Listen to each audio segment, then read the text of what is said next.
Conflicto en el Medio Oriente. ¿Por qué está el Medio Oriente constantemente en guerra? ¿De quién es la culpa? ¿Habrá paz algún día en el Medio Oriente? En el estudio anterior aprendimos acerca del origen del pueblo israelí. La Biblia describe la promesa de Dios de dar un hijo a Abraham. Este hijo, Isaac, fue el padre de Jacob, cuyo nombre fue cambiado por Dios a Israel. Israel tuvo 12 hijos, y de ellos nació la nación de Israel, a la que la Biblia se refiere como los hijos de Israel. En este estudio consideraremos lo que ocurrió en la vida de Abraham desde el momento que Dios le prometió descendencia, y el nacimiento de su hijo Isaac. En primer lugar, Dios llamó a Abraham a dejar su familia y su país de origen en Mesopotamia, para ir a una tierra que Dios le mostraría. Abraham viajó con su padre y su sobrino a Harán, donde vivió hasta la muerte de su padre. Tenemos el relato bíblico del inicio del viaje de Abraham hacia la tierra prometida. Y se fue Abraham, como Jehová le dijo, y Lot fue con él. Y era Abram de edad de 75 años cuando salió de Harán. Tomó, pues, Abram a Sarai su mujer, y a Lot hijo de su hermano, y todos sus bienes que habían ganado y las personas que habían adquirido en Harán, y salieron para ir a tierra de Canaán, y a tierra de Canaán llegaron. Y pasó Abram por aquella tierra hasta el lugar de Siquem, hasta el encino de Mor, y el cananeo estaba entonces en la tierra. Y apareció Jehová a Abram, y le dijo, a tu descendencia daré esta tierra. Y edificó allí un altar a Jehová, quien le había aparecido. Cuando Abraham salió de Harán con su mujer y su familia, tenía ya 75 años y no tenía hijos. Sin embargo, Dios le prometió descendencia y una tierra. A tu descendencia le daré esta tierra. No una tierra cualquiera, sino esta tierra. La tierra de Canaán. Pero después de 10 años, Abraham y Sara seguían sin tener hijos. Él tenía 85 años y ella 75. Claramente, era demasiado tarde para que Sara concibiera. Sarai, mujer de Abram, no le daba hijos. ¿Qué solución encontró Sara? Y ella tenía una sierva egipcia, que se llamaba Agar. Dijo entonces Sarai a Abram: ya ves que Jehová me ha hecho estéril. Te ruego, pues, que te llegues a mi sierva, quizá tendré hijos de ella. Y atendió Abram al ruego de Sarai. La maternidad subrogada era una práctica común en aquella época, por la cual, si la dueña de la casa no tenía hijos, una sirvienta o concubina podía concebir con su marido y darle hijos. Estos hijos se consideraban hijos de la esposa. Por lo tanto, Sara no vio nada malo en esto. Al contrario, pensó que había encontrado la solución perfecta a su problema, ya que Dios no había cumplido su promesa. ¿Cuál fue el resultado de esta solución? Pero primero, recordemos lo que ocurrió en el jardín del Edén. Y vio la mujer que el árbol era bueno para comer, y que era agradable a los ojos, y árbol codiciable para alcanzar la sabiduría. Y tomó de su fruto, y comió, y dio también a su marido, el cual comió así como ella. Adán escuchó y siguió la idea de su mujer. Lo mismo hizo Abraham. ¿Qué aprendemos de estas dos situaciones? Que la impaciencia femenina, acompañada de la debilidad del hombre y la falta de búsqueda de Dios, conducirán inevitablemente a muchos problemas. Dios dio al hombre y a la mujer funciones específicas, y muchos problemas se evitarían si siguiéramos las funciones que Dios ha definido para nosotros. Y Sarai, mujer de Abraham, tomó a Agar su sierva egipcia, al cabo de 10 años que había habitado Abraham en la tierra de Canaán, y la dio por mujer a Abraham su marido. Y él se llegó a Agar, la cual concibió. ¿Por qué hicieron esto Abraham y Sara? Está claro que, después de 10 años, habían perdido la fe en la promesa de Dios. Tal vez necesitaban hacer algo. Necesitaban ayudar a Dios a cumplir su promesa. Antes de juzgarlos con demasiada dureza, deberíamos preguntarnos si nosotros creemos en las promesas de Dios sin ninguna duda.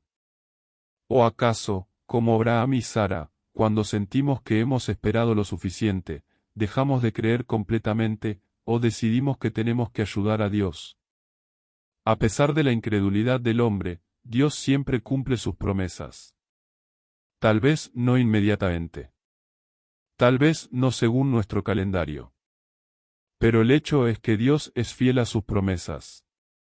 Lamentablemente nuestra falta de fe, nuestra impaciencia, y nuestra manipulación, crean muchos problemas tanto para nosotros como para nuestras familias y los que nos rodean. Esto es ciertamente lo que sucedió en la vida de Sara y Abraham.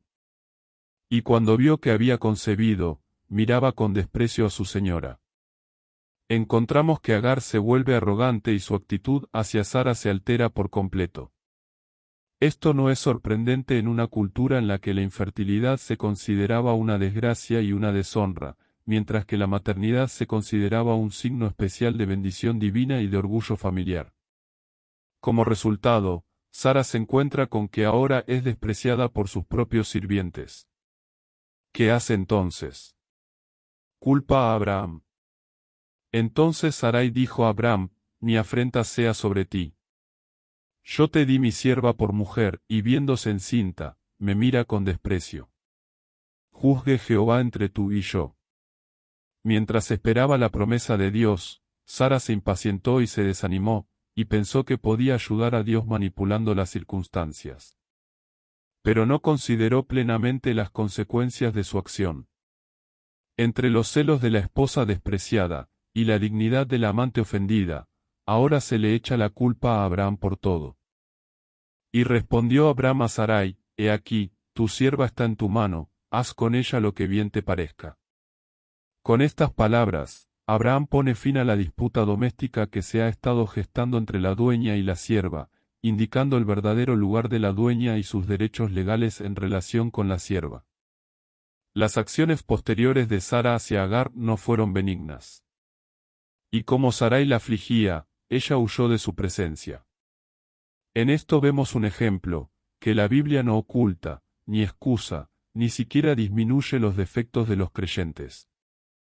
Además de la dureza de Sara, vemos que, en su orgullo, Agar no quiso soportar tal humillación y prefirió huir al desierto, que se encontraba en el camino entre Egipto y Asiria, en el extremo noroccidental de la península arábiga. Por él pasaba el camino de Canaán a Egipto, donde era muy natural que Agar fuera en busca de su país natal. Y la halló el ángel de Jehová junto a una fuente de agua en el desierto, junto a la fuente que está en el camino de Sier. Y le dijo: Agar, sierva de Sarai, ¿de dónde vienes tú, y a dónde vas? Y ella respondió: huyo de delante de Sarai mi señora. Y le dijo el ángel de Jehová: vuélvete a tu señora, y ponte sumisa bajo su mano. Es interesante observar que el ángel se dirige a Agar, primero por su nombre, y segundo como sierva de Sara. En otras palabras, le recuerda que es la sierva de Sara, y luego le ordena que vuelva con su dueña y se someta a ella. Aquí el ángel no condena ni a Agar ni a Sara. Solo las devuelve a su relación original. ¿Cuál era el problema de Agar? El problema era su falta de sumisión. ¿Cuál era la solución? No huir al desierto, sino someterse a su dueña. Sin embargo, Dios le hace una promesa a Agar, que se hace eco de su promesa a Abraham. Le dijo también el ángel de Jehová: multiplicaré tanto tu descendencia, que no podrá ser contada a causa de la multitud. ¿Cuáles fueron las consecuencias de interferir con el plan de Dios? Agar se volvió arrogante. Sara se puso celosa. Hubo constantes fricciones domésticas entre Abraham, Sara y Agar. En esta situación, nace un hijo. Y Agar dio a luz un hijo a Abraham, y llamó a Abraham el nombre del hijo que le dio Agar, Ismael.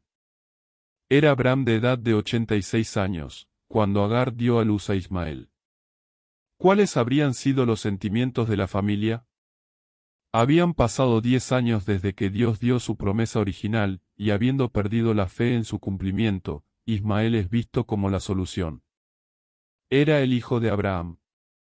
Abraham lo amaba, lo cuidaba, y creía que a través de él vendría la descendencia que Dios había prometido. Pero Ismael no era el hijo que Dios había prometido. Pasarían otros 14 años antes de que Dios cumpliera su promesa a Abraham. 25 años completos desde que la hizo. Así que Abraham tenía 100 años y Sara 90, cuando nació Isaac. Todo es posible con Dios, y Él siempre cumple su palabra. Visitó Jehová a Sara, como había dicho, e hizo Jehová con Sara como había hablado. Y Sara concibió y dio a Abraham un hijo en su vejez, en el tiempo que Dios le había dicho. Y llamó Abraham el nombre de su hijo que le nació, que le dio a luz Sara, Isaac. Y circuncidó Abraham a su hijo Isaac de 8 días, como Dios le había mandado. Y era Abraham de 100 años cuando nació Isaac su hijo. Deberíamos preguntarnos por qué se dan todos estos detalles en la Biblia. Están ahí por una razón. Y estas cosas les acontecieron como ejemplo, y están escritas para amonestarnos a nosotros, a quienes han alcanzado los fines de los siglos. La Biblia es una guía para la vida, y al estudiarla aprendemos cómo vivir y cómo actuar. Hay mucho que podemos aprender de los ejemplos de Abraham y Sara. Solo hemos examinado brevemente los primeros 25 capítulos del Génesis, pero hay mucho que nos beneficia hoy. Así que lee la palabra de Dios. Te ayudará y te abrirá los ojos. Empieza por leer al menos un capítulo por día, y aplica las lecciones que aprendas a tu vida cotidiana. ¿Qué sucedió después del nacimiento de Isaac? Y creció el niño, y fue destetado. E hizo Abraham gran banquete el día que fue destetado Isaac. Y vio Sara que el hijo de Agar la egipcia, el cual ésta le había dado a luz a Abraham, se burlaba de su hijo Isaac. Por tanto, dijo Abraham: echa a esta sierva y a su hijo, porque el hijo de esta sierva no ha de heredar con Isaac mi hijo. Este dicho pareció grave en gran manera a Abraham a causa de su hijo. El conflicto doméstico continúa a lo largo de los años, e influye en la actitud de Ismael hacia su hermano pequeño. Ahora que tiene un hijo propio, el hijo de la promesa, Sara no quiere a Ismael en su casa. ¿Cómo se sentía Abraham? Ismael era su hijo, tenía 14 años y Abraham lo quería. Esta vez Abraham hizo lo correcto, y se dirigió a Dios para que le indicara qué hacer en este caso. Dios respondió a Abraham. Entonces dijo Dios a Abraham: no te parezca grave a causa del muchacho y de tu sierva, en todo lo que te dijere Sara, oye su voz, porque en Isaac te será llamada descendencia. Y también del hijo de la sierva haré una nación, porque es tu descendiente. Dios consuela a Abraham prometiendo cuidar de Ismael y hacer de él una nación. Aunque Ismael fue el resultado de las intrigas de Sara, y no formaba parte del plan de Dios para Abraham, Dios sin embargo, promete cuidar de él y bendecirlo por el bien de Abraham. A Ismael, al igual que a Isaac, se le promete bendición, prosperidad, una descendencia y una gran nación. Y en cuanto a Ismael, también te he oído. He aquí que le bendeciré, y le haré fructificar y multiplicar mucho en gran manera. 12 príncipes engendrará, y haré de él una gran nación. Pero Abraham se enfrenta a los trágicos resultados de sus propias acciones. Tiene que renunciar al hijo que ama. Entonces Abraham se levantó muy de mañana, y tomó pan, y un odre de agua, y lo dio a Agar, poniéndolo sobre su hombro. Y le entregó el muchacho, y la despidió. Y ella salió y anduvo errante por el desierto de Berseba. Y le faltó el agua del odre, y echó el muchacho debajo de un arbusto. Y se fue y se sentó enfrente, a distancia de un tiro de arco, porque decía: no veré cuando el muchacho muera. Y cuando ella se sentó enfrente, el muchacho alzó su voz y lloró. Y oyó Dios la voz del muchacho. Y el ángel de Dios llamó a Agar desde el cielo, y le dijo: ¿qué tienes, Agar? No temas, porque Dios ha oído la voz del muchacho en donde está. Levántate, alza al muchacho, y sosténlo con tu mano, porque yo haré de él una gran nación. Entonces Dios le abrió los ojos, y vio una fuente de agua. Y fue y llenó el odre de agua, y dio de beber al muchacho. Y Dios estaba con el muchacho. Y creció, y habitó en el desierto, y fue tirador de arco. Y habitó en el desierto de Parán, y su madre le tomó mujer de la tierra de Egipto. A pesar de los fallos de Abraham y Sara, Dios no abandonó a Ismael ni a Agar. No los olvidó ni los abandonó. Mantuvo sus promesas. Estos son los descendientes de Ismael hijo de Abraham, a quien le dio a luz Agar egipcia, sierva de Sara. Estos pues, son los nombres de los hijos de Ismael, nombrados en el orden de su nacimiento. El primogénito de Ismael, Nebaiot, luego Sidar, Adbeel, Misam, Misma, Duma, Masa, Adar, Tema, Getur, Nafis y Sedema. Estos son los hijos de Ismael, y estos sus nombres, por sus villas y por sus campamentos. 12 príncipes por sus familias. Tal y como prometió Dios, Ismael tuvo 12 hijos y de ellos se formó una gran nación. Sus descendientes, los ismaelitas, se asentaron en la parte occidental y septentrional de la península arábiga, al sur del actual Israel, y se extendieron gradualmente por el desierto hasta el Golfo Pérsico. Según la Biblia, los primeros habitantes de la península descendían de Joctán, un descendiente de Sem. Aquí encontramos que la zona también fue poblada por los hijos de Abraham a través de Cetura, con quien Abraham se casó tras la muerte de Sara. Los 12 hijos de Ismael y finalmente, los hijos de Esaú, todos ellos descendientes de Abraham. Una parte de los pueblos árabes actuales son descendientes de Ismael. Los hebreos.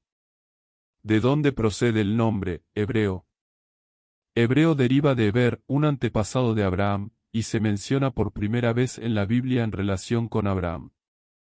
Y vino uno de los que escaparon, y lo anunció Abraham el hebreo, que habitaba en el encinar de Mamre el amorreo, hermano de Escol y hermano de Ahana, los cuales eran aliados de Abraham.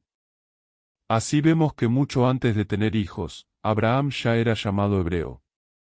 Sus descendientes también son llamados hebreos. Estas fueron las palabras de José, refiriéndose a Canaán. Porque fui hurtado de la tierra de los hebreos, y tampoco he hecho aquí por qué me pusiesen en la cárcel. ¿Cuál es la razón del conflicto en el Medio Oriente? ¿Será que simplemente los descendientes de Ismael no pueden aceptar que no son la semilla prometida de Abraham y creen que deben heredar la tierra? En parte. Pero el conflicto también es el resultado de la conquista de la tierra de Canaán por parte de Israel, y ha continuado sin cesar a lo largo de los siglos. Los cananeos, los asirios, los babilonios, los medos, los persas, los griegos, los romanos, los árabes, los palestinos y los israelíes, entre otros, se han disputado la tierra. ¿A quién pertenece la tierra? Dios dice claramente: la tierra no se venderá a perpetuidad, porque la tierra mía es, pues vosotros forasteros y extranjeros sois para conmigo. Dios es el dueño de la tierra y se la dio a Abraham, a su hijo prometido, Isaac, y a su hijo prometido, Jacob, al que llamó Israel. Para identificar el verdadero origen del conflicto de Oriente Medio, debemos preguntarnos, ¿quién es el que siempre se rebela contra Dios? ¿De quién es el objetivo de corromper y destruir todo lo que Dios crea? ¿Quién niega, desacredita y trata de invalidar constantemente la palabra de Dios? En nuestro último estudio consideramos que en 1948 el Estado de Israel regresó a la tierra que Dios le prometió al principio de la Biblia. Israel es una afrenta para el diablo. Mientras Israel exista y esté en la tierra prometida, es un testamento de la verdad de la palabra de Dios. Satanás nunca permitirá que estén allí en paz. Pero en esta historia hay algo más que un enfrentamiento a causa de los dos hijos, Ismael e Isaac. En la epístola a los Gálatas, encontramos que hay un lado espiritual más profundo en el conflicto. Porque está escrito que Abraham tuvo dos hijos, uno de la esclava, el otro de la libre. Pero el de la esclava nació según la carne, más el de la libre, por la promesa. Por lo tanto, la confrontación no solo se dirige a los descendientes de Ismael e Isaac, sino a nuestra carne y a nuestro espíritu.